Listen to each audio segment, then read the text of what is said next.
ধর্ম বর্ণ নির্বিশেষে আমাদের ভারতবর্ষ, ধর্ম নির্বিশেষে ভারতবর্ষ, এই বিষয়টির উপর একটি গল্প আমরা আপনাদেরকে শুনিয়েছি। সৈয়দ মুস্তাফা সিরাজের লেখা ভারতবর্ষ। গল্পটি এখনও পর্যন্ত শুনে না থাকলে ডিসক্রিপশনে দেওয়া লিঙ্ক থেকে আপনি শুনতে পারেন।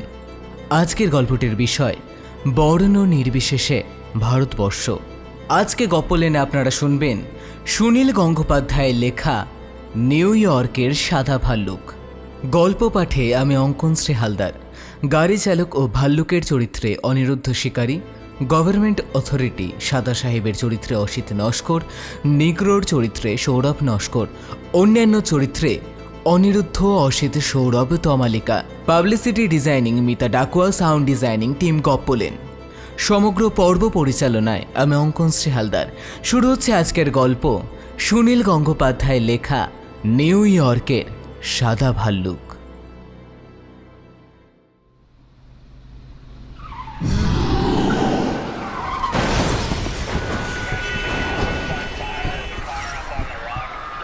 অত বড় জন্তুকে দেখে হঠাৎ সব গাড়ি থেমে গেল।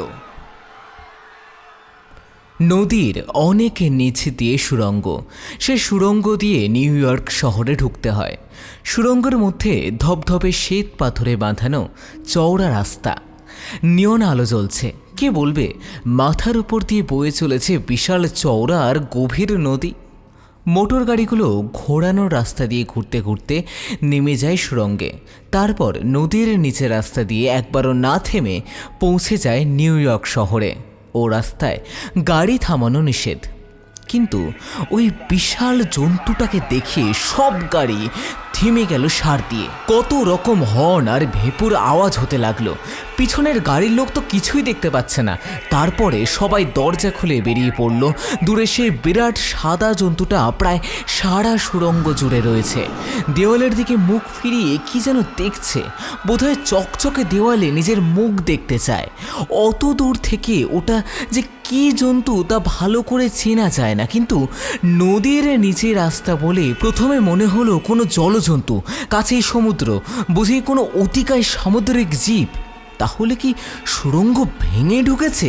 সর্বনাশ, তাহলে তো জল ঢুকে এক্ষুনি সবাই মারা পড়বে। কিন্তু এখনও তো কোথাও এক ফোঁটা জল দেখা যাচ্ছে না। এদিকে নানান গাড়ির মধ্যে ছোট ছোট ছেলেমেয়েরা ভয়ে চিৎকার করছে। দু একটি মেয়ে অজ্ঞান হয়ে গেল পর্যন্ত। অত লোকের চেঁচামেচি, অথচ জন্তুটার কোনো ভুরুক্ষেপই নেই। কেউ কেউ চেষ্টা করলো গাড়ি ঘুরিয়ে নিয়ে পিছন দিক দিয়ে পালিয়ে যেতে। তখন আবার আরেক রকমের গোলমাল, গাড়ির শব্দ, হর্ন। আরে বাঁদিক বাঁচিয়ে দাঁড়ান, আরে আগে আমি পার হয়ে যাই, আরে সাবধান, আরে বাবা। এই সব।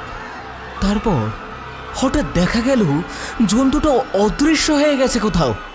জন্তুটার গায়ের রং সাদা, একই সাদা পাথরের দেওয়ালের পাশে ওকে খানিকটা অস্পষ্ট দেখাচ্ছিল, এখন যেন একেবারে অদৃশ্য হয়ে গেল। এত গাড়ির ভিড়ের মধ্যে জন্তুটা একদিকেই তেড়ে এসেছে ভেবে একদল লোক ভয়ের চোটে বলে কান্নাকাটি শুরু করে দিল। আমি একটা গ্রে হাউন্ড বাসে বসেছিলাম। কাঁচের জানালা দিয়ে দেখলাম জন্তুটা লাফাতে লাফাতে সামনের দিকে যেন চলে গেল।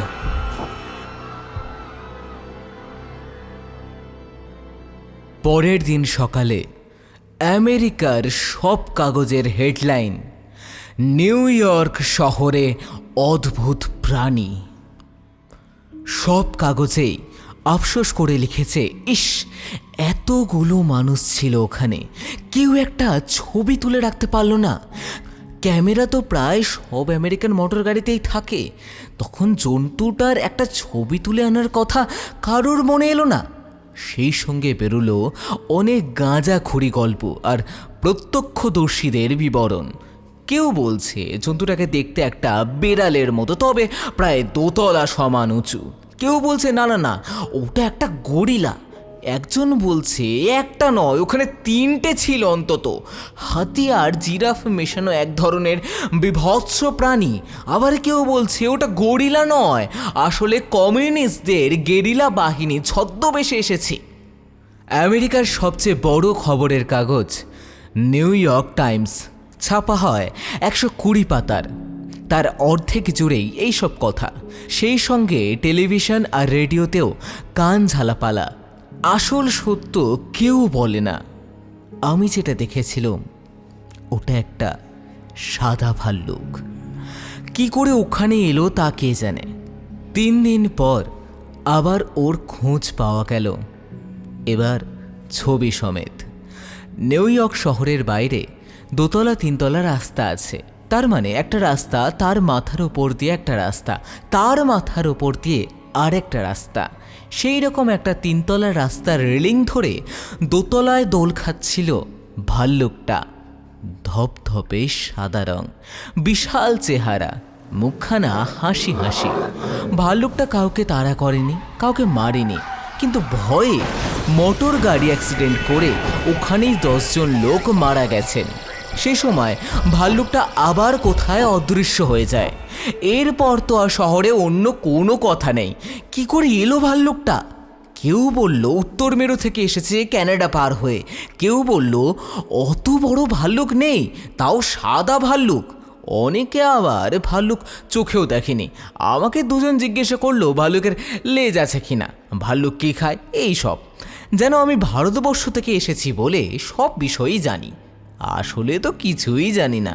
ভাল্লুক বিষয় তো আরও একেবারে কিছুই জানি না। তবে ওইটুকু শুধু জানি যে ভাল্লুক মাঝে মাঝে ইচ্ছা করলে মানুষের মতো কথা বলতে পারে। ওর তো প্রমাণ আছেই।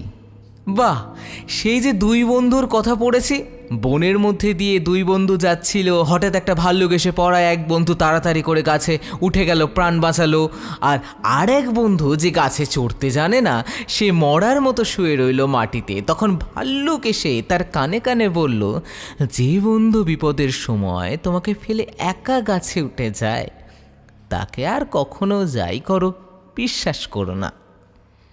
যাই হোক, নিউ ইয়র্ক শহরে যদিও গাছপালা নেই, আমি বেশ ভয়ে ভয়ে ঘুরতে লাগলাম। সন্ধে হতে না হতেই ঘরে ফিরে আসি। অনেক লোক তো ভয়ে আবার বাড়ি থেকে বেরোই না, সব সময় মুখে শুধু ভাল্লুকের কথা। এরকম কাণ্ড এই শহরে কখনো হয়নি। অনেক দিন আগে একটা সিনেমা উঠেছিল যে কিংকং নামে একটা বিরাট গরিলা এসেছিল নিউ ইয়র্কে। তার গায়ে এত জোর যে টান মেরে মেরে চলন্ত রেলগাড়ি থামিয়ে তুলে আছাড় মারতে পারত, এরোপ্লেন ধরে ভেঙে ফেলে মট করে। শেষ পর্যন্ত পৃথিবীর সবচেয়ে উঁচু বাড়ি এম্পায়ার স্টেট বিল্ডিংসের মাথায় উঠে বসেছিল। কিন্তু সে তো গল্প, আর এই যে একেবারে জলজ্যান্ত সত্যিকারের একটা ভাল্লুক। মজা হলো পরের দিন সকাল 10টার সময় 19-20 বছরের এক সুন্দরী মেম সাহেব অফিসে যাচ্ছিলেন। তার গ্রাউন্ডে একটা বিরাট সাদা ভাল্লুক আঁকা। অমনি তাকে দেখবার জন্য রাস্তায় প্রচুর ভিড় জমে গেল। মেম সাহেবের মুখে গর্বের হাসি। পরদিনই হাজার হাজার মেয়ে ওই রকম ভাল্লুক আঁকা গ্রাউন্ড পরে রাস্তায় বেরোলো। এটাই হয়ে গেল ফ্যাশন। ছেলেরা পরল ভাল্লুক আঁকা টুপি, ভাল্লুক আঁকা পতাকা বিক্রি হতে লাগলো খুব। টেডি বিয়ার অর্থাৎ কাপড়ের তৈরি ভাল্লুক আমেরিকান বাচ্চাদের প্রিয় খেলনা। হঠাৎ একটা বাচ্চা ছেলে নিজের টেডি বিয়ারটাকে ছুঁড়ে রাস্তায় ফেলে দিয়ে মার কাছে বলে উঠল, চাই না মা খেলনা ভাল্লুক, আমি সত্যিকারেরটা চাই। অমনি চারপাশের বাড়ি থেকে সব বাচ্চারা নিজেদের খেলনা ভাল্লুকগুলো ধপাধপ রাস্তায় ছুঁড়ে দিয়ে বলল, চাই না খেলনা ভাল্লুক, আসল ভাল্লুক চাই। ভাল্লুকটা দিন 4 অদৃশ্য হয়েছিল। আবার তাকে দেখা গেল শহরের একেবারে মাঝখানে সেন্ট্রাল পার্কে। সেন্ট্রাল পার্ক আমাদের কলকাতার ময়দানের মতো বিরাট বড়। সেখানে এক জায়গায় বরফের ওপর রঙিন পোশাক পরা ছেলে মেয়েরা স্কেটিং করে। হঠাৎ দেখা গেল সেই বরফের মধ্যে সাদা ভাল্লুকটা লুটোপুটি খাচ্ছে। হয়তো শহরে খুব গরম লেগেছিল, তাই খুঁজে খুঁজে বরফের জায়গায় এসে তারা এত আনন্দ। আর সঙ্গে সঙ্গে তো সেই ভয়ের হট্টগোল। মেয়েদের চিৎকারে মনে হতে লাগলো যেন শত শত কাঁচের গিলাস ভাঙছে। কয়েকজন অসীম সাহসী ছেলে দল বেঁধে এগিয়ে এলো ভাল্লুকটার দিকে, কিন্তু ভাল্লুকটা মেঘের মতো গুরু গম্ভীর একটা আওয়াজ করে এক মুঠো বরফ ছুঁড়ে মারতে ওরা মূর্ছা গেল। তারপর ওটা নিশ্চিন্ত হয়ে হেলে দুলে পার্কের পিছন দিকের গাছপালার মধ্যে দিয়ে চলে গেল কোথায়।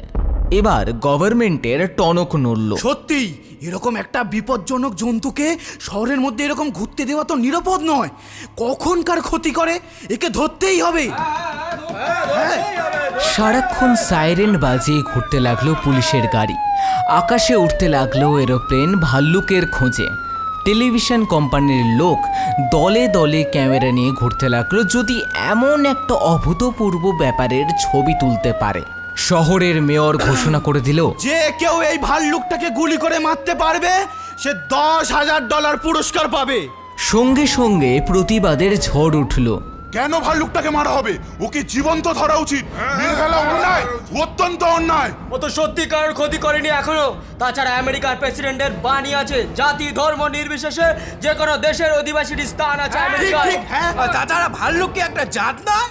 এবং ও কোনো না কোনো দেশের অধিবাসীও নিশ্চয়ই। ঠিক ওকে মারা তো উচিতই নয়, বরং কেউ যদি ওকে হঠাৎ মারে তবে তাকে গুরুতর শাস্তি পেতেই হবে। একটা ঘোষণা করা উচিত। বিশেষত নিগ্রোরা তো নিশ্চয় ওকে পেলেই মেরে ফেলবে। সাদা ভাল্লুক কিনা যে কোনো সাদা জিনিসের উপরেই তো ওদের খুব রাগ। এই জন্য দুধের বদলে ওরা কালো জামের রস খায়। হ্যাঁ। ভাল্লুকটাকে যদি শেষ পর্যন্ত মারতেই হয় আমরা মারবো। নিগ্রোরা যেন না মারে। এ কথায় নিগ্রোরা তো রেগে আগুন। তারা বলে, সাদা লোকেরা এমন পাজি, সব সাদা জিনিসই ওরা নিজেদের দিকে টানতে চায়। তাছাড়া ওটা সাদা ভাল্লুক না হাতি। ভাল্লুক আবার সাদা হয় নাকি? ঠিক ঠিক। চিরকাল তো কালোই হয়ে এসছে। আসলে ওটা ওদের কারসাজি, কিংবা বোধহয় কালো ভাল্লুকের গায়ে সাদা চুনকাম করেছে। যাই হোক, ভাল্লুক দেখে ভয় পায় সাদা লোকেরাই, আমরা ভয় পাই না। যদি হারলেম পাড়ায় নিউ ইয়র্কের নিগ্রো পাড়ায় ভাল্লুকটা আসে, আগে আমরা পরীক্ষা করে দেখবো ওটা কালো না সাদা। যদি সাদা হয় প্রাণে না মারি, ওটার ঠ্যাং করে করে দেবো।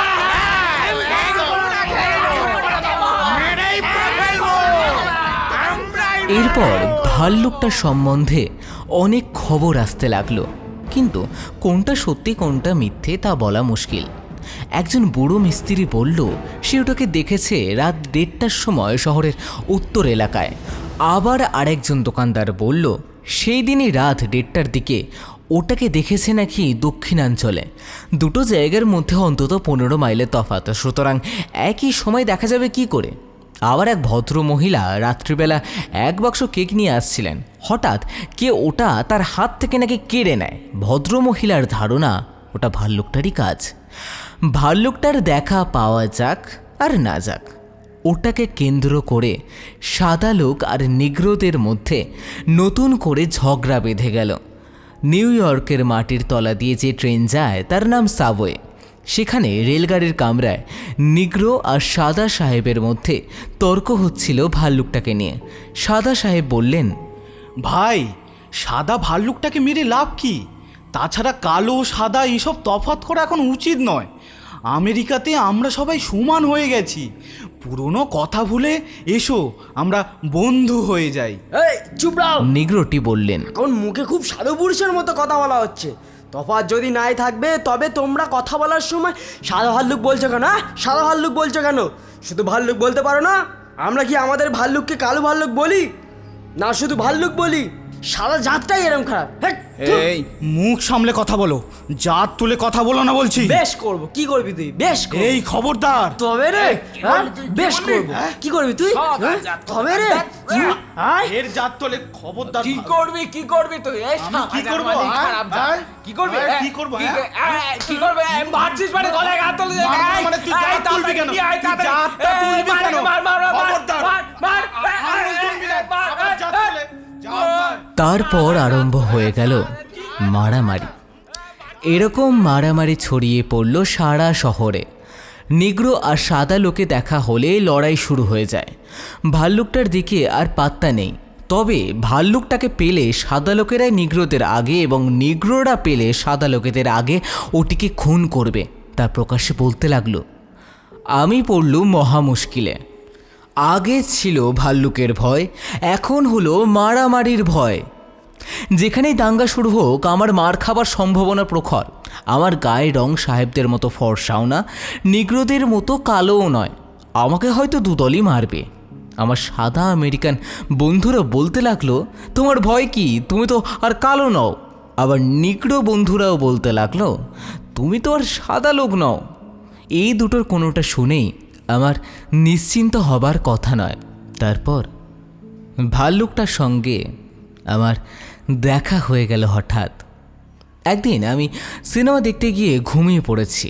এখানে সিনেমা দুপুর 1:30টায় আরম্ভ হয়ে রাত 1:30টা পর্যন্ত চলে, একবারও থামে না। একটা লোক একবার টিকিট কিনে ঢুকে যতক্ষণ ইচ্ছা বসে থাকতে পারে। ঘুম ভাঙলো আমার একেবারে রাত 1:30টায়। সর্বনাশ, কী করে বাড়ি ফিরব? যদিও সারা রাত মাটির তলা দিয়ে ট্রেন বাস চলে, কিন্তু রাস্তা যে প্রায় ফাঁকা, আর আমার বাড়ি যে গলির মধ্যে, উপায় নেই, বেরিয়ে পড়তেই হলো। বাড়ির কাছাকাছি এসে দেখলুম দূরে একটা চলন্ত সাদা পাহাড়। সেই ভাল্লুকটা। আমার আর তখন পালাবার উপায় নেই। শুনেছি পালাতে দেখলে বেশি করে তাড়া করে। হঠাৎ মনে পড়লো মরা মানুষজনকে নাকি ভাল্লুক ছোঁয় না। সঙ্গে সঙ্গে আমি মরার ভান করে রাস্তার উপরে দড়াম করে শুয়ে পড়লাম। ভাল্লুকটা আমার কাছে এসে আমার চারপাশটা একটু একটু করে ঘুরে দেখলো। আমি তখন নিঃশ্বাস বন্ধ করে রেখেছি। ও এসে আমায় ভালো করে শুকে দেখলো। তারপর জিভ দিয়ে আমার গালটা চাটতে থাকলো। কি খসখসে ধারালো জিভ! ভয়ে আমার প্রাণ প্রায় উড়ে যায় আর কি। এরপরে সেই আশ্চর্য ঘটনাটা ঘটল। ভাল্লুক সম্পর্কে যা শুনেছিলাম, অর্থাৎ ইচ্ছে মতন ওরা মানুষের মতো কথা বলতে পারে, তার সকর্ণ প্রমাণ পেলাম।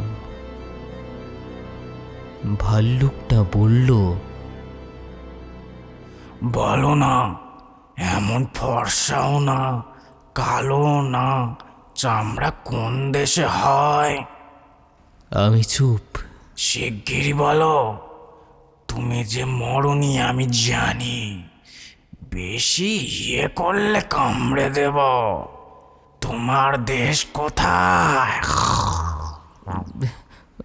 ভারতবর্ষ, আমি মিনমিন করে জানালুম।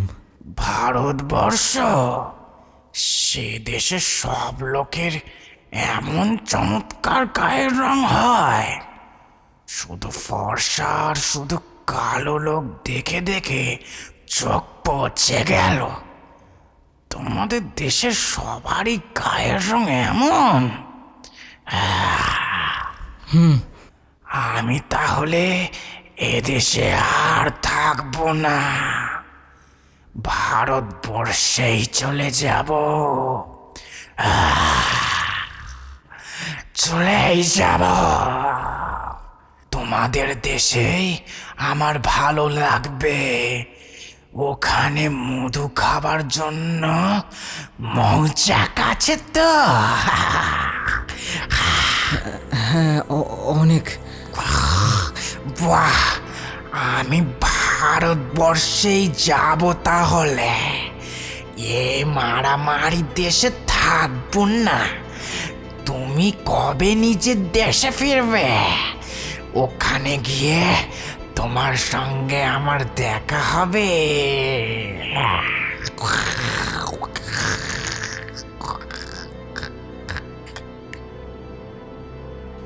পরদিন সকালবেলা একেবারে বড় রাস্তায় মরা অবস্থায় ভাল্লুকটাকে পাওয়া গেল। গায়ে 7টা গুলির দাগ। সারা গায়ে রক্ত মেখে ভাল্লুকটা করুণ মুখে পড়ে আছে। নেগ্রো কিংবা সাদা লোক কে ওটাকে মেরেছে তার জানা গেল না। দেখা হচ্ছে ফের পরের সপ্তাহে আরও একটি নতুন গল্প নিয়ে। শুনতে থাকুন গপ্পলেন, আপনার গল্পের ট্রাফিক জ্যাম।